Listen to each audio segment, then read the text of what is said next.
Hello, welcome to Dortmund. It is match day and it is building up to a fever here. Just below me, we are on a balcony just above the fan zone, which is about 6,000, maybe more fans in it. It is all orange at the moment. It's very, very difficult to spot a white shirt. All of the Dutch fans in good voice. A lot of them have made the trip today by car. Some of them it's just taken them an hour and a half to get here. And they are expecting the authorities, well, it started off as an estimate of 80,000 Dutch fans, and they have now upscaled that to 100,000 Dutch fans in this city of Dortmund. So an amazing atmosphere already building, fireworks, firecrackers, all of the songs that we've grown to know and love to do with English football, they seem to have been adopted by everybody else as well. So good fun so far, all very, very good-natured. Thank you for sending in your questions. Keep them coming, and let me introduce our panel here today. We've got Rob Harris, our sports news correspondent. Welcome, Rob. We've got Joe Rawson from Sky News Radio, and Tyrone Francis, our sports producer. And all three of these guys have been here from the very beginning. So it's been a bit of a long haul, but they've seen the whole story of England unfold. And I'll just ask you first of all about Dortmund, this city that we're in. You know, it's so beloved of people like Jurgen Klopp, who managed here for such a long time, but also Jude Bellingham. He's probably going to really love being back here. Yeah, great. You can join the expanded squad here at the Euros for another of these Q&As. Yeah, Dortmund is part of our tour of Northwest Westphalia. We've been to Cologne and Dusseldorf. Now we're here in Dortmund, and of course the club here. We're in the Champions League final just a few weeks ago as well, but it is the place that Jude Bellingham took his step out of Birmingham City right in the middle of the pandemic, showed his ability to adapt to a new league and really took himself to a new level before getting his big move to Real Madrid, where he's been a star with them for the last year with the Champions League and La Liga titles. So he'll feel well at home here in Dortmund. Yeah, I think Joe's going to love going out on that pitch, isn't it? And it's not like it's going to be all Dutch fans in the stadium and all England fans. There's going to be a real mixture as well, because actually the fans are not given a huge allocation of tickets, are they? No, I mean, it depends how many Dutch fans have managed to get their hands on the middle tickets, which usually England fans take over. Every stadium that we've been to so far, it's maybe 3/4 full of England fans with St George's flags everywhere. I don't think that'll be the same tonight.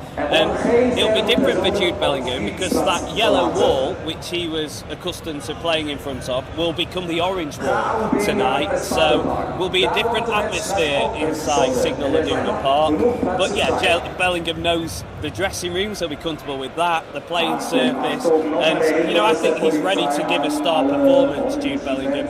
I know he played well in the first game and came up with that moment of magic with the overhead kick, but I still don't think we've seen Pete Bellingham at this tournament so far. I think that's still yet to come. Exactly, that could be tonight. And questions over, has he played too many games, 105 plus in 2 seasons, so it's pretty exhausting, but he's got those special moments in him. And I suppose, Tyrone, if a really great all-round performance was going to come, there's no better place for him being so comfy here. I think not only for him, but I think the whole team need to gel today.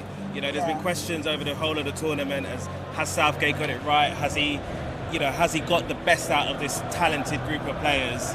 And I think if any day needs a performance, it needs to be today, because it could be another European final for this men's team, for this England men's team. They did it last time. It was obviously in Wembley, in our backyard essentially. But now let's see if they can rise to the occasion and make it to Berlin. Yeah, absolutely. And just chatting to the fans in the square, the England fans were in the square yesterday, where it was half England, half Dutch, half orange, half white, and they were having a bit of to and fro. They were singing songs at each other and kicking a football around and all of that. But it seems to have been all very good-natured. And actually, JT, let's get to the questions. JT has written in and said, England fans seem to have behaved themselves throughout this tournament, which hasn't always been the case. Why do you think this is? Why? In partly it is the success of the football banning orders that are put in place, though fans who are found to have been unruly at matches have to hand in their passports. They can't even leave the country when it comes to these major tournaments, so they are not getting here. Obviously there could be people based in the continent who are getting to matches, but we've not seen the trouble. If we think back to 2016 in the Euros, first of all, that was the last really big tournament where we had fans travelling in such huge numbers. Russia 2018 for the World Cup. I was there, not many England fans. It's quite challenging to travel around. 2021 obviously was largely at home. Then the England fans couldn't go to Italy for the quarter-final due to the pandemic. Qatar 2022, again, limited number of fans travelling out there. So this is the first big. There's just some more fireworks out there behind the Dutch fans enjoying themselves. Yeah, just to reassure everyone. And so they have passed this big test. And in 2016, there were issues with Russia fans setting on England fans, so that might have helped to provide that spark for clashes. So we've not seen that here. Hugely good-natured, the England fans. Still some questions over some of the 10 German bomber chants that do continue, but largely, absolutely very peaceful and good-natured here throughout the month we've been in Germany. Yeah, Joe, actually yesterday chatting to the fans in that square, there was sort of a lot of toing and froing between the two sets of fans, and one of the fans said, well, we're just very similar, aren't we? Yeah. And that's all helped. Yeah, and that's the thing. I think we saw it earlier in the tournament when the Danish supporters were in town to take on England. Similar sort of atmosphere. It was kind of 50-50 with Danes and English fans. Obviously, there are more Dutch fans here today because it's, 2 hours to get from the country to Dortmund. But yeah, they all like to have a good time. They all love the football. Football is the number one sport in both of the countries. And yeah, I think even in previous tournaments I've been to, England fans, 98% of them generally very well behaved. It's usually just that minor percentage, and like Rob says, the banning orders that have been put in place for this time around seem to have worked, and that 2% haven't appeared. And yeah, let's hope it continues tonight and into tomorrow. And not to keep Joe talking, but we were in the press conference yesterday and Joe got a question to Gareth Southgate and he asked specifically about the fans. Yeah, because it is the first time in this tournament, and most major events I've been to, it's always England fans that outnumber the opposition unless they're taking on the host. And this is the first time that might not be the case, particularly in the stadium, as we mentioned earlier. So I asked Gareth Southgate about that, and the atmosphere might be slightly different to what they've experienced. He said that, look, the England fans will be heard, even if it's just the 8,000 ticket holders that are in there. And obviously, the players that are in the England squad now, they're used to going to hostile atmospheres in the Champions League, in European football. So he's confident that they'll deal with any sort of, different atmosphere to what they've experienced so far. And it also seems that the Dutch fans have actually stolen a lot of the England fans' songs. So yeah, that's kind Well, of... they never walk alone. We've just heard, you never walk alone. You just heard. And Hey Jude. Hey Jude. Constantly. And Okay, thank you. The Cranberries, Zombie, but instead of singing Zombie, they're singing Orange, Yeah. which is... Yeah. But that's, I think the one thing that we can say, being here over the course of this tournament, is that, reiterating the good-naturedness. But, we've been to different cities in Cologne and Dusseldorf and all those different places, and some of them are in really tight areas where you would expect, one little spark and it will all pop off, but it didn't actually happen like that. And you go to places like here and Cologne where it's much more of a square. There's lots of squares where people can sit down and eat and drink, and we've seen it. You said yesterday there was toing and froing with the songs. We've seen it in Cologne where they're kicking a ball about. You know what I mean? So they were doing that too. It's basically it has become a really good fun festival of football. Got to say, an optimistic Swiss fan just arrived on the balcony we're on. I think perhaps hopeful of reaching this game. Also a point. So late. Also a point on the policing tactics. I've been there in France in the midst of riots, tear gas being fired, and a lot of disorder.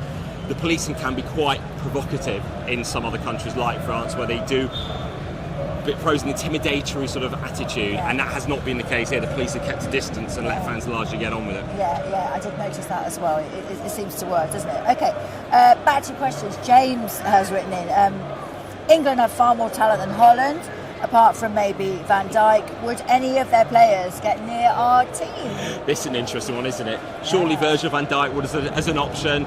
Denzel Dumfries, he's been really speedy with his attacking moves, hasn't he? I mean, the goalkeeper as well, Ter Stegen, fantastic.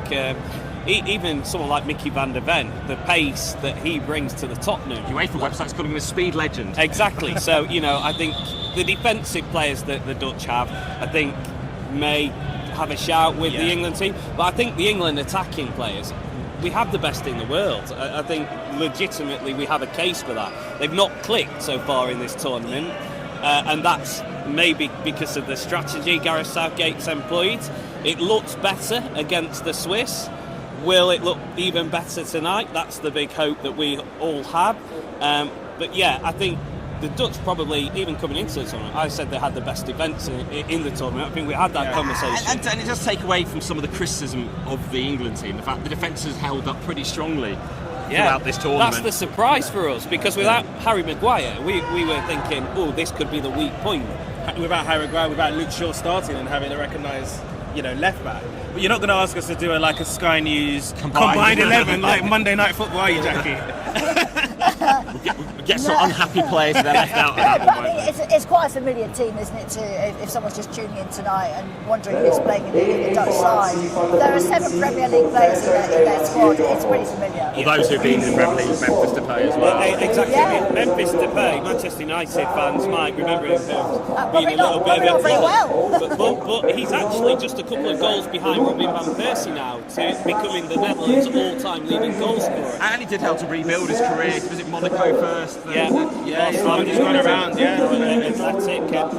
Maybe it's more than that Manchester United problem. I think Wout Weghorst as well will be the impact substitution for the Netherlands tonight. That's how he's been used in this tournament so far. That's how he was used in Qatar. Obviously, Manchester United fans and Burnley fans will remember him. So a host of familiar faces in both squads tonight. But it doesn't even matter, does it? You can have the best team in the world on paper, as we've seen this tournament so far with England. You look at it and go, our team is full of stellar names. A lot of Man City players, all the rest of it. It's cup football now, isn't it? And anything can happen. Anything can happen, and I think we're at that stage now. And you've seen it if you've watched the England games as they've gone along. It's been settled by moments, whether it's a Jude Bellingham goal that kept England in it, whether it was the penalty shootout as well. Saka. I think, you know what I mean? Ivan Toney, no look penalty. We have to drop that in there. But it's been settled on moments, and even with the Netherlands as well. They were losing. They were 1-0 down in their last game. Actually they finished third in their group, so they got through to the knockout stage as one of the best third place teams. So still with 4 points though. And it's interesting that the format means that perhaps Germany didn't benefit from being top of their group, so the way teams can sort of fall out of the places means that if you try and predict your path, happened to England in 2016, I thought that's great, perhaps a more favourable path now. Iceland in the last 16, and we know how that turned out. But I think again today, as I said, England have to bring it today. They have to be on top of their game. It may be that one moment of brilliance, that it might be another Jude Bellingham overhead kick, or it might be a Harry Kane scores a worldie. Who knows? But I think moments is what's been decided in this tournament. Where sometimes those moments haven't gone England's way. We all think back to Euro '96. Extra time, the ball sliding in, Gaza just unable to make the connection. Against. But you're right. It has been sort of moments of brilliance that have won it for England, and who's to say that it might not come from someone else tonight? Maybe it's Harry Kane tonight. Who knows? Cole Palmer, you heard it here first. Maybe a question to come on that. Or Ivan Toney. This is a question from Rude, which kind of leads nicely on. Should England play a bit more attacking tonight? Holland are not a good side at all. Any team that has Cody Gakpo as their best player and has to bring on Weghorst to save them must be there for the taking, which I think is really harsh considering how both of those players have played. But, do they go attacking tonight, or is that playing into the Dutch hands a little bit? Because, they've had to go behind in matches to actually bring out their best, haven't they? Yeah, I mean, Cody Gakpo, he's one of the top scorers in the tournament. He's got 3, so he's the top scorer. The top scorer, so he's been fantastic. And I don't think the way the Dutch play and Liverpool play is that similar, so it's quite hard to judge him from how he's performed in the Premier League. I don't think England will go more attacking tonight. Gareth Southgate, he's conservative, that's what he is. I think it'll be a 5 at the back again. I think that was successful against Switzerland. We believe, some of the media are reporting that Kieran Trippier is likely to keep his place in the team.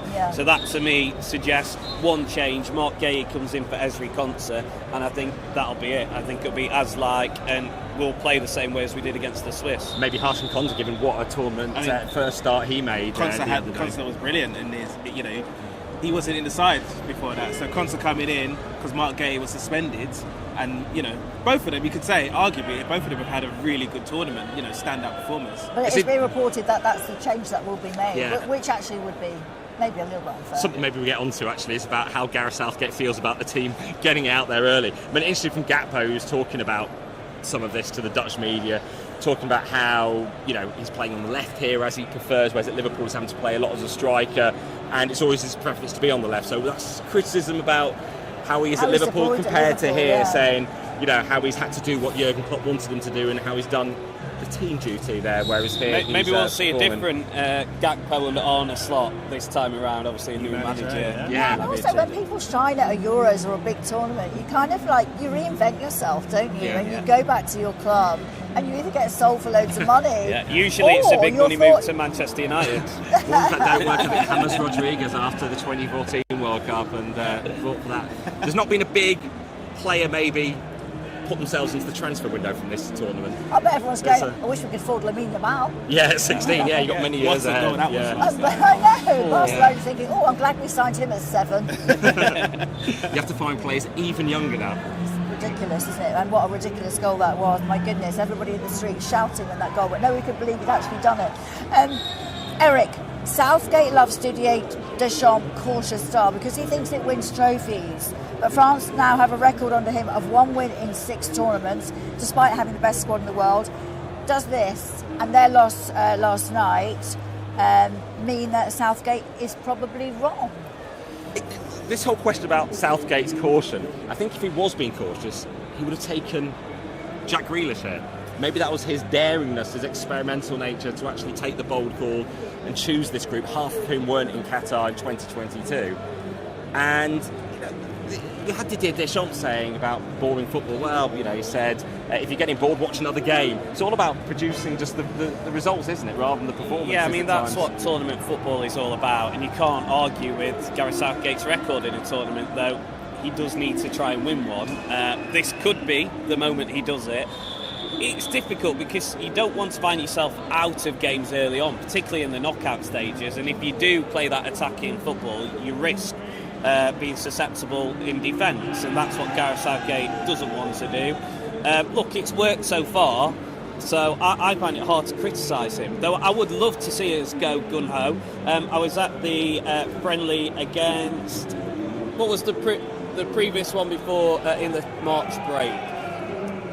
There was Brazil, the Brazil friendly. Yeah. There was one time on the pitch where we had sort of Mainoo, we had Palmer, we had all these attacking players, and for sort of 7 minutes it was unbelievable to watch. The passing, short passes, quick movement, and then Gareth was like, we're a bit exposed here, and Brazil were beating us on the break, and that's the sort of thing that he can't afford to do at a tournament. It's okay in a friendly, we can have a bit of fun, it doesn't matter, but if he did that and we find ourselves 2-0 down inside 20 minutes, he's going to get criticised either way. He's always between a rock and a hard place. As he mentioned, he's got probably the second most difficult job in the country behind the Prime Minister. Maybe it's even harder. He has survived now. I think he's on his 5th Prime Minister, so he's got that longevity. But I agree with you. I think he's in between a rock and a hard place. But I thought it was quite interesting yesterday that he made it very clear in his media conference about how he's basically reinvented the team.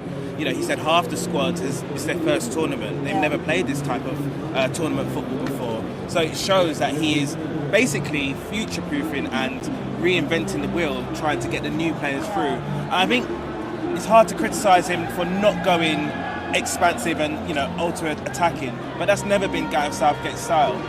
You could argue that the selection this time round, with the attacking players that he has at his disposal and that he has played with, you could argue that maybe, talk about his last tournament, will he stay with England, will he leave England, that he's probably thinking, I'm going to go for it. And maybe we might see that today. We might see it in the final if we get there and we have to play Spain. But I think what he's doing is quite clever, to be honest. He's reinventing the wheel. The likes of Kobbie Mainoo. It's refreshing. Really the likes of well, Kobbie Mainoo. Adam Wharton hasn't been on the pitch, but he's around this team. A team that's actually got to a semi-final. That's an experience that you can't take away from a player like that. So I think it's an interesting moment and dynamic for the future of the national This team. is a world away from Fabio Capello suddenly calling Jamie Carragher up into the 2010 squad. Yeah. This is going with the sort of youth. It is brave, and also he said last night in the press conference as well, he's never worked with a squad that's been so sort of fearless, and maybe he's picked ones that are naturally fearless, like Cole Palmer. I mean, he's ice cold, isn't he? Yeah, I think the one thing that you can criticise him for this tournament, and I'll be saying this a lot on various radio stations who take our stuff tonight is the fact that we haven't got a natural left-sided player again, and I'm just frustrated that Anthony Gordon hasn't had more of a look in this tournament, because he would add that width. And even the last game, it was a lot better, but Kieran Trippier found himself cutting inside, and it's a worry for me tonight. I thought Luke Shaw might get that start. It doesn't look like he's going to, and there is going to be a lack of balance once again down the left, and it's just easy for teams to defend, and we're coming up against one of the best defensive outfits in the world. You know, I think they'll deal with England going down the right-hand side. I mean, Gary has actually written that question. Surely Luke Shaw should start tonight. I mean, as the only sort of natural lefty. Well, you'd have thought so, and he faced the media a couple of days ago, and we thought that meant he was going to start. Yeah, I mean, certainly that gamble bringing him here injured has paid off. In fact, England did get through the games without him. He was able to come on and make that difference. The only natural left-sided player in the team, in the defence, able to sort of slot in and making the change when was England required it the other day. But Gareth Southgate perhaps going to his cautionary approach there, sticking with what he knows with Trippier rather than saving. He's going to save Shaw to come on later on. What do you think? So Luke's not played that much. You know, Yeah, well, what if it breaks down and when I really need to? Well, it's clear to see that the Luke Shaw gamble hasn't paid off exactly how Gareth Southgate wanted it to all play out. Luke Shaw would have been starting and playing in those final group stage games, if he had got his way and if it all worked out to plan. I think probably if he doesn't play today, I think probably the worry is can he sustain the whole 90 minutes? And if you are chasing the game and you want to add something, it's better to add Luke Shaw than to take him off because he's puffing out of his lungs because he can't keep up with the pace of play. So I think that's probably. Chances are it's not going to be 90 minutes. It's going to be a lot longer than 90 minutes. I mean, England have played as well an extra hour compared to the Netherlands because of the games going to extra time, and at the end of the grueling season, it's yet more of a strain on these bodies. Yeah, you never know tonight, like we thought was going to happen in the last game. Saka, who is left-footed, he might end up playing on the left and Trippier on the right, and that was a surprise to all of us the last game. Even the UEFA team sheets came out with Saka at left wing back, and obviously the way at right wing back, left wing back, and as it panned out, it was Trippier who was on the left hand side. So maybe that's the change that he makes tonight. And it's interesting, coming back to the question was being asked about France there, and Mbappe didn't have the impact he wanted to. So for all the negativity around England and the attacking players not being able to produce the goals, Mbappe didn't score at all from open play. He was restricted by the mask as well. Antoine Griezmann as well, struggling to make the impact he would hope for. So if we think where England are now in this Final Four, when Italy have already been sent packing by Switzerland, Germany, the host, went out, France have now gone. So the fact England are now amongst the final three is certainly something to be celebrated around Gareth Southgate's achievements. 100%. You know, his record, you can't argue with his record at all, can you? David has written in, we've sort of touched on this, but, let's ask the question. Would you agree that Southgate's squad selection is looking a bit odd? If we're 1-0 down to Spain on Sunday, that's jumping the gun a bit, with 20 minutes left, is Jarrod Bowen really more likely to do something than Jack Grealish or Marcus Rashford? It also feels like we've lost some vibes with this squad. Do you agree with that? Well, I think there's a good atmosphere around, as far as I can tell, even just being around the Blankenheim base of the team. That we've had the sense of that.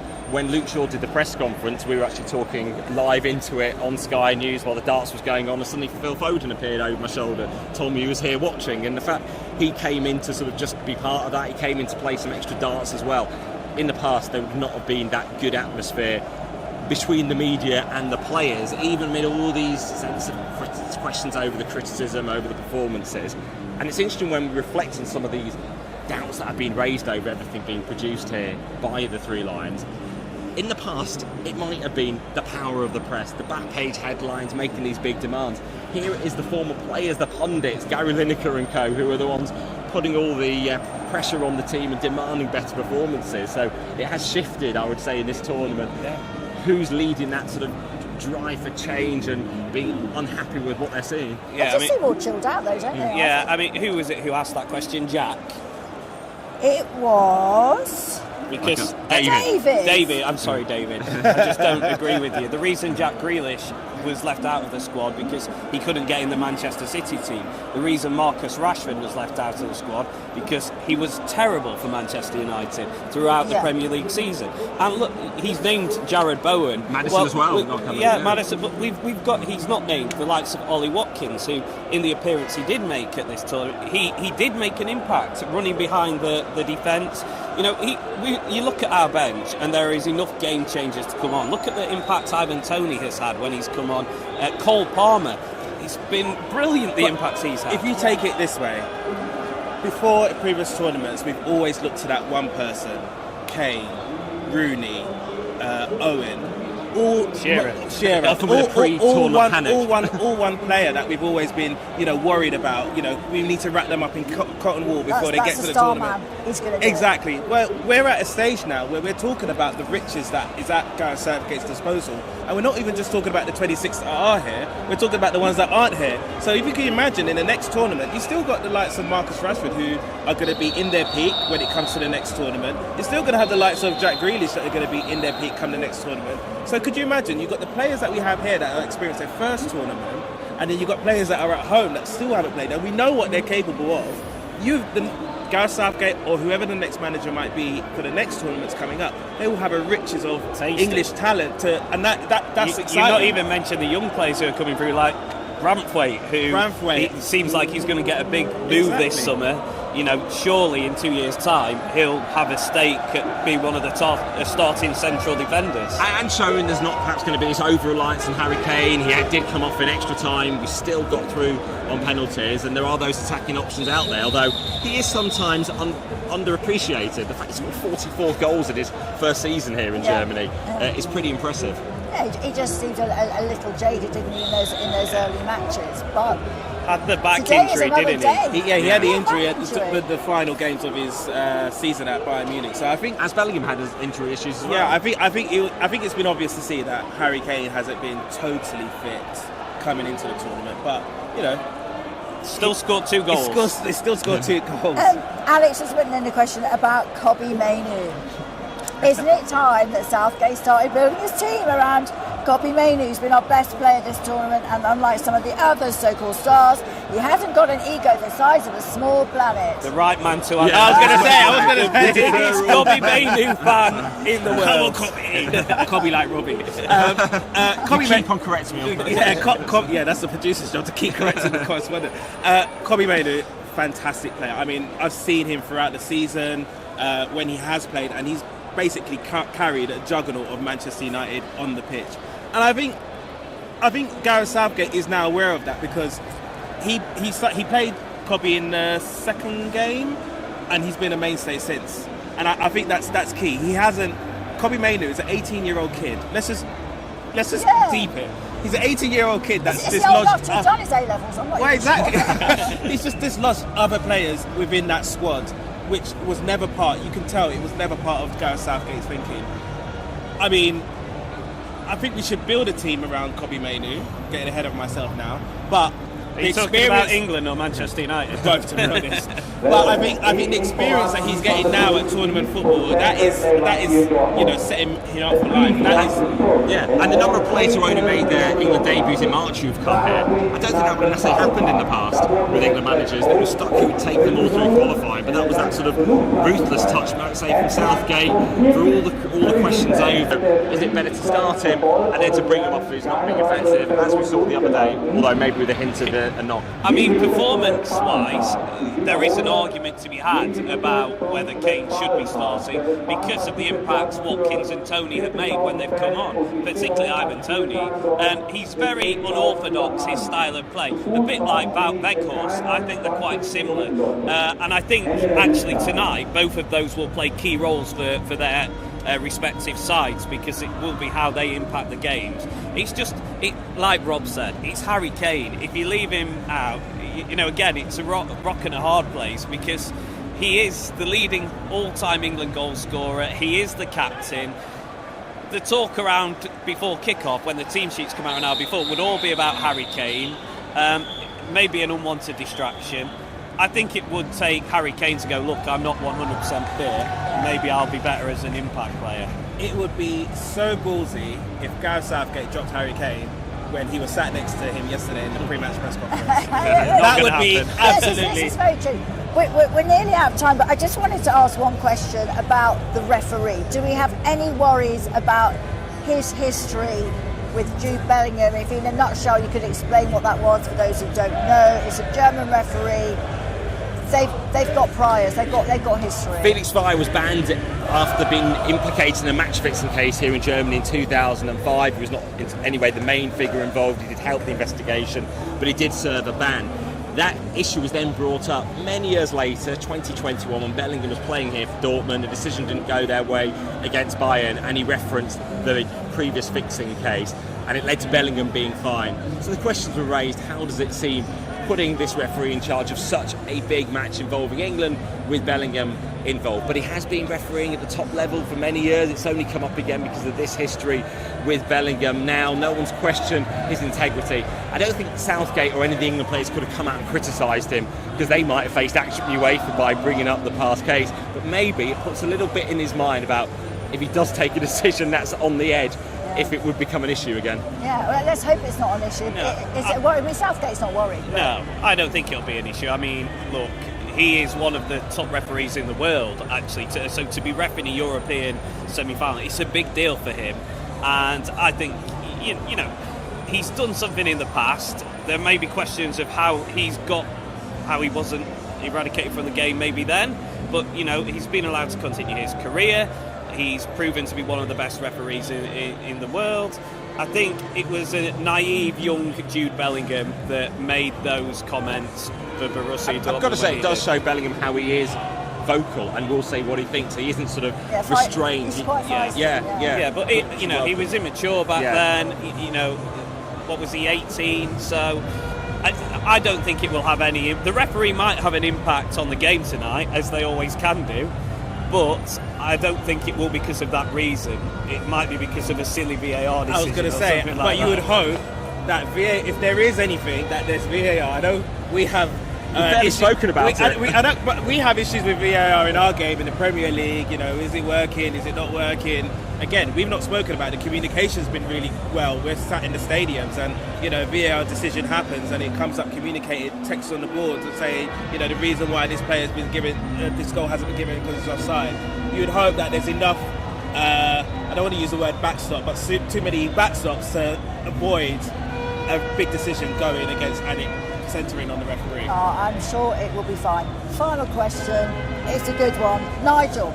If England win on Sunday, will we get a national holiday? I know I ain't going to work on Monday. If we do anyway, lol. Well, regardless, we'll be going to work. I don't want to get ahead of it, although I would say, of course, 2 bank holidays in May, none in the summer. July 31st is when England's men won the World Cup, the Lionesses won the Euros, so maybe that's a suitable football holiday. I mean, what I think it would be for a new government to do, how to get the public on side, introduce a new bank holiday. A football fan. You know, I know the last Prime Minister said he was a football fan, but we know that Keir Starmer is a big Arsenal fan, so who knows? Keir Starmer not here, he's in Washington, but the new Culture Secretary, Lisa Nandy, is here on an early trip. Yeah, indeed. Well, I mean, I think, obviously, it's got to be a holiday, isn't it? We don't want to get ahead of ourselves. This is what Gareth Southgate does about English entitlement. Let's get through tonight first, please. I think it's not about entitlement. People just love a holiday. We had this in Australia, didn't we, last year? They already started talking about holidays for the Australians. Australians. Stop talking about Jackie's come in and she's already talking about holidays. Why did I even ask that question? Thank you so much for your questions on this live stream today, and thank you very much to our panel, to Tyrone, to Joe, to Rob. We've got a lot more work to do because it's just the start of the day. It is match day. England versus the Netherlands, semi-finals of the Euros, and there is a huge party going on here. It is all orange, I have to say, all orange shirts in this fan park. 6,000, maybe 7,000 fans just underneath us alone. The question is, who will be partying at the end of tonight? See you next time.